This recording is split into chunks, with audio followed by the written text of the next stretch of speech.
ઓમ નમઃ શિવાય. શ્રાદ્ધ ભાગ સંત એકનાથ પાર્ટ 7. ગુરુએ બતાવેલી રૂપરેખા પ્રમાણે એકનાથે તીર્થયાત્રા શરૂ કરી દીધી.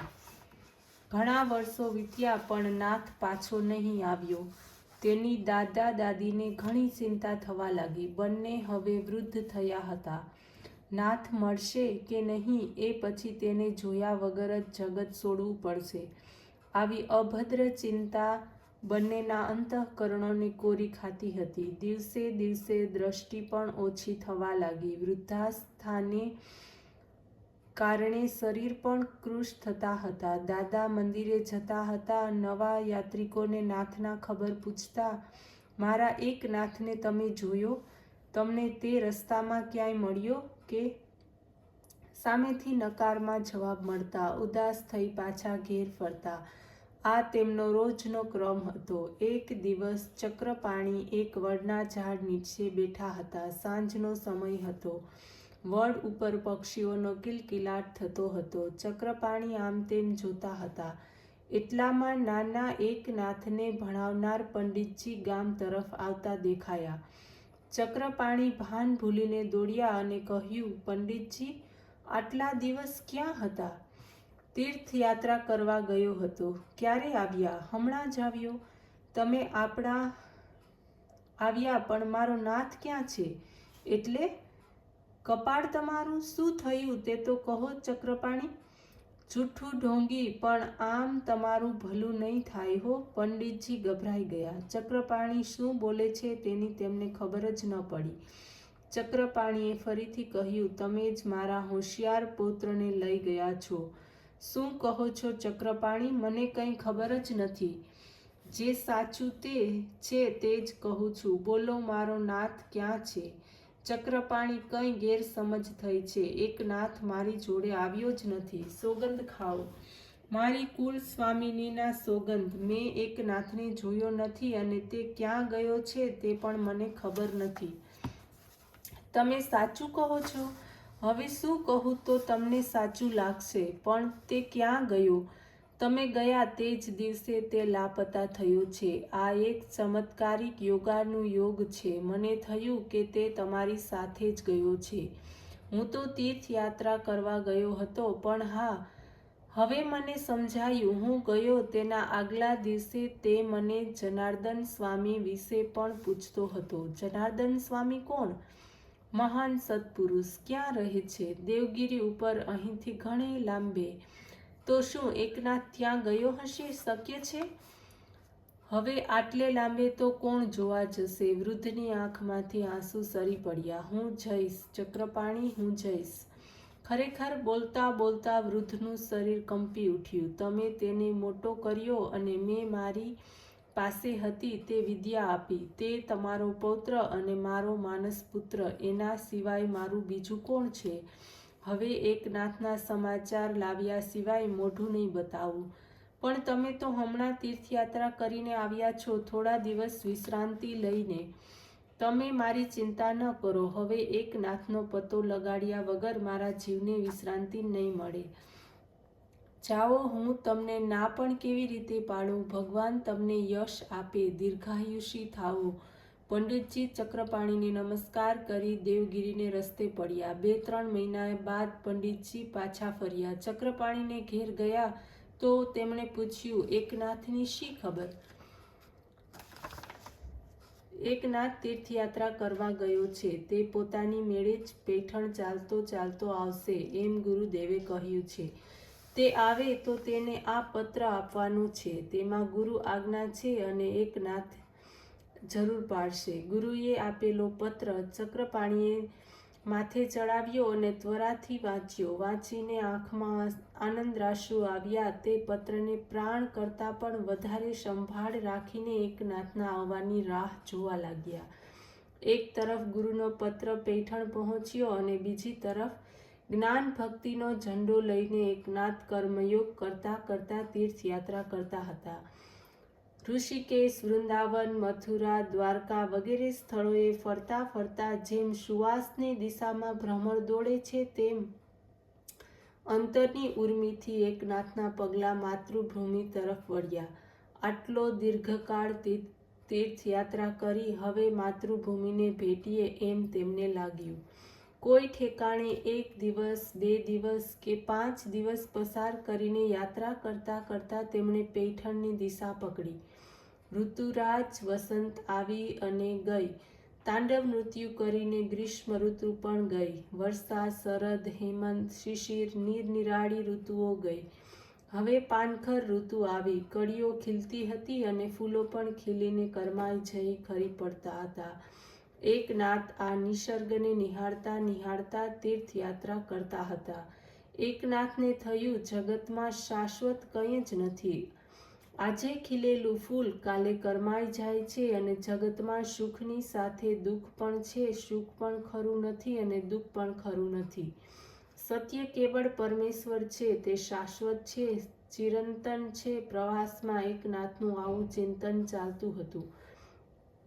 ગોદાવરી દેખાતા જ એકનાથની ચાલમાં ગતિ આવી. ગોદાવરીના પવિત્ર કિનારા ઉપર તેના દાદા દાદી તેની રાહ જોતા હતા. એકનાથ માતૃભૂમિ તરફ આવ્યા ત્યારે પૈઠણની ચારે બાજુ શ્રાવણ માસની લીલોતરી છવાઈ ગઈ હતી. જાણે કે એકનાથનું સ્વાગત કરવા પૈઠણ નગરી લીલી સાડી પહેરીને ઊભી ન હોય. કેટલા દિવસ પછી તેનો લાડકો દીકરો આજે પાછો આવતો હતો. બરાબર એક તપ 12 વર્ષ પછી એકનાથ જન્મભૂમિ તરફ વળ્યા હતા. વરસાદના દિવસો હતા. ગોદાવરી માતામાં પાણી ઉભરાતું હતું. એકનાથનું હૃદય પણ જન્મભૂમિના પ્રેમથી ઉભરાતું હતું. ગણપતિએ માતા પિતાને પ્રદક્ષિણા કરીને પૃથ્વી પ્રદક્ષિણા કર્યાનું પુણ્ય મેળવ્યું હતું. એક કથા એકનાથે દાદીમાના મોઢે સાંભળી હતી. તે એમને યાદ આવી. એમને થયું, મારી માં નથી તો મારી જન્મભૂમિના દર્શન કેવી રીતે પ્રદક્ષિણા કરીશ? કરુણા સાગર દાદા દાદીને મળીશ. તેમના આશીર્વાદ મેળવીને કૃતાર્થ થઈશ. તેમની પાસે બેસી બધી વાત કરીશ અને તેમને સાથે લઈને ગુરુદેવ પાસે દેવગિરી જઈને મારી યાત્રા પૂરી કરીશ. મનમાં એવો વિચાર કરતા કરતા જે શિવાલયમાંથી એમને આદેશ મળ્યો હતો તે શિવાલયમાં આવી શિવજીને નમસ્કાર કર્યા અને મંદિરને ઓટલે બેઠો. પંડિતજીએ આપેલી જનાર્દન પત્રિકા પોતાની પાસે જીવની માફક સાચવી રાખનાર ચક્રપાણીની એકનાથની શોધ નિત્ય પ્રમાણે ચાલુ હતી. તે ફરતા ફરતા લાકડીને ટેકે શિવાલય તરફ આવ્યા ત્યારે એકનાથને જોઈને તેમની આંખોનું તેજ આવ્યું. એકનાથનું ધ્યાન ન હતું પણ દાદા દોડતા આવીને તેમને ભેટી પડ્યા અને બોલ્યા, મારો નાથ જ છે ને? નાથ? દાદાના અંતરમાંથી વત્સલ્ય હાંક બહાર પડી. એકનાથે દાદાને ઓળખ્યા. તેમના શુભ્ર વાળ, સરળ નાસિકા, વાર્ઘકૈની કૃશ પણ તેજસ્વી શરીર જોઈને ખાતરી થઈ ગઈ કે આ મારા દાદા જ છે. નાનપણમાં પોતાની પીઠ પર માયાથી હાથ ફરતા વાર્ધકઈને લીધે કંપે છે તે જોઈને એકનાથનું દિલ ભરાઈ આવ્યું. તેમણે કહ્યું, દાદા, મારો નાથ જ છે ને તું? હા દાદા, હું તમારો એકનાથ જ છું. ચાલો આપણે દાદી પાસે જઈએ.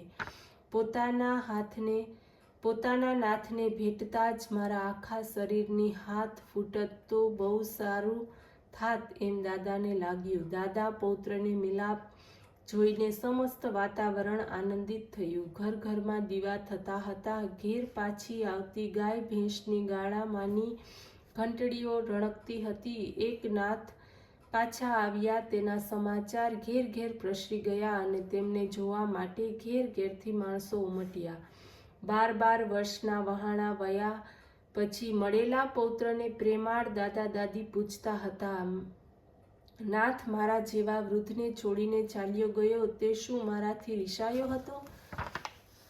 દાદા, તમારાથી પર હું ગુસ્સો કેવી રીતે કરું? તો પછી છોડીને કેમ ગયો? કેવળ જ્ઞાનોપાસના માટે, જનાર્દન સ્વામી જેવા સદ્ગુરુની સેવા કરવા માટે. મને કહીને ગયો હોત તો શું હું તને ના પાડત?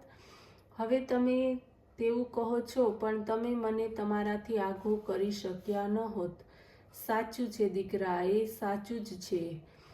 શું હું તમારો પ્રેમ નથી ઓળખતો? તારા પ્રેમને લીધે તો પગમાં શક્તિ ન હોવા છતાં તને શોધવા માટે બધે ફર્યો. હવે તો તું અમને છોડીને જવાનો નથી ને? દાદા, તમને બંનેને દુઃખ આપવા આ દેહ કારણભૂત થયો તે વાત ખરી છે, પરંતુ જે પરમ શ્રેષ્ઠ ગુરુદેવના કૃપા પ્રસાદથી માટી તુલ્ય દેહને સોનું બનાવવાની તક મળી તે બધું તમે સાંભળશો તો? મેં બધું સાંભળ્યું છે. બધી વાતોની મને ખબર છે. બધી વાતોની મને ખબર. તને ખબર છે? હા. કોણે કહી? ગમે તેણે કહ્યું. પણ હવે તું જવાનો તો નથી ને? જુઓ, મેં તમને નહોતું કહ્યું શું? તમે મને જવા ન દીધો હોત. તેથી બેટા, જ્ઞાનથી તું મોટો થયો, પણ હજી બુદ્ધિથી તું તેવો જ રહ્યો. તું મોટો થઈશ, તને છોકરા થશે અને પૌત્ર ઘરમાં રમશે, પછી તને ખબર પડશે. શું? દાદાની મમતા કેવી હોય તે? દાદા, ત્રિભુવન આખું ફરી વળીશ તો પણ તમારા જેવો પ્રેમ મળશે નહીં. હવે તે મને સમજાય છે. પણ જેણે ત્રિભુવન નિર્માણ કર્યું, તમારા જેવા સોનાના માણસો અને પ્રેમ નિર્માણ કર્યા, તે પ્રભુની શોધ મારે કરવી જોઈએ. શોધ કરી, પણ હવે તારી શોધ કરવાનો વખત તો નથી આવવાનો ને અમને? ગુરુ આજ્ઞા પ્રમાણે મારી તીર્થયાત્રા પૂરી થવા દો, પછી હું તમારો જ છું. દાદા, તમને છોડીને હું ક્યાંય જવાનો નથી. ગુરુની આજ્ઞા તું પાળવાનો છે ને? હા. તો આ વાંચ, કહીને જીર્ણ વસ્ત્રમાં બાંધેલી જનાર્દન પત્રિકા કાપતા હાથે વૃદ્ધે નાથના હાથમાં આપી. ગુરુદેવના જ અક્ષર. દાદાને આ પત્રિકા કોણે આપી? નાથને કંઈ સમજાયું નહીં. મૂંઝવણમાં જ તે વાંચતો લાગ્યો. શ્રી એકનાથને અનેક ઉત્તમ આશીર્વાદ. તારા વિયોગથી શોકાકુલ થયેલા દાદા દાદી તારી ફિકર કરે છે. ઘર છોડીએ તને 13 વર્ષ થયા. તારી રાહ જોઈને તેમની આંખો થાકી છે.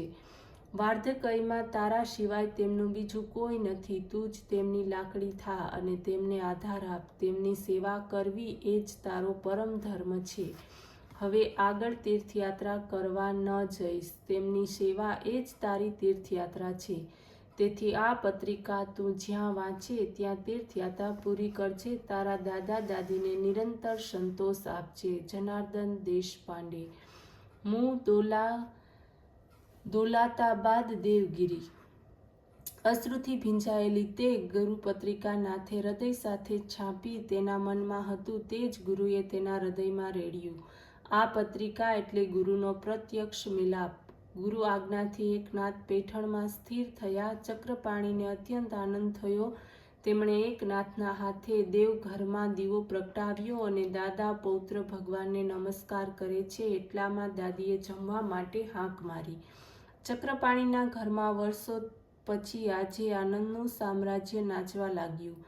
સવારના પહેલા ઉઠીને પ્રાતઃ સ્મરણપૂર્વક ગુરુચિંતન કરવું, ગંગા સ્નાન, ગોદાવરી સ્નાન કરવા જવું, સૂર્યોદય પહેલા સ્નાન, સંધ્યા, ધ્યાન, ધારણા ઇત્યાદિ કરી ગીતા, જ્ઞાનેશ્વરી, ભાગવત આદિ ગ્રંથોનું વાંચન કરવું, બપોરના સમયે પુરાણ વાંચવા, મૂંઝાયેલાઓનું સમાધાન કરવું, સાંજે હરિકીર્તન કરવું, સ્વાધ્યાય કરવો ઇત્યાદિ નિત્ય કર્મ થઈ ગયા. ભગીરથે જેમ ભૂતલ ઉપર ગંગા આણી તેવી રીતે એકનાથે